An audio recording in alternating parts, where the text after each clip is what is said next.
Connection design. Some of the common connection is the lap joint and the butt joint. So this one is an example of a lap joint, and then this one is an example of a lap joint. A plate is held by using two other plates, and the bolt is connected like that. So this is called butt joint. In a butt joint, we have two shear plane. So here you have one shear plane, and here in this butt joint I got one shear plane here, one shear plane here. When we tied this connection with this bolt, there will be huge shear on these planes, so this won't be able to move because of this P force applied.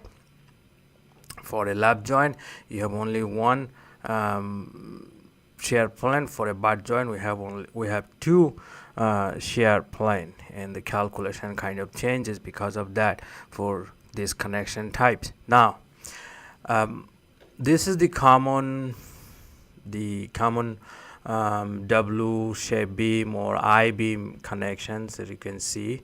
Now the question in design of connection is how they fail. So what are the ways they can fail? So number one, they can fail if the bolt is weak. As you can see in this picture, the bolt is cut off by this plane because of this force, tension force. The bolt is cut off right here. As you can see, it's not there in the line. Same thing could happen on this. The bolt is cut off. So things can fail because of the weak bolt. Due to weak bolt, it's typically because of this bolt is sheared off. So sometimes people call failure due to bolt shear or failure due to shear. So or just simply failure in shear. So it's gonna fail because of the sheared off the bolt. So bolt will be sheared off by the plane. Now if it could also fail because of the weak plate. If the plate is weak plate,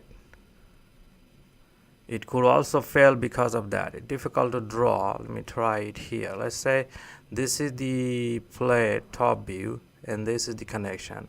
So what's going to happen, this bolt will try to cut off like this. So this bearing surface will not be able to hold this force.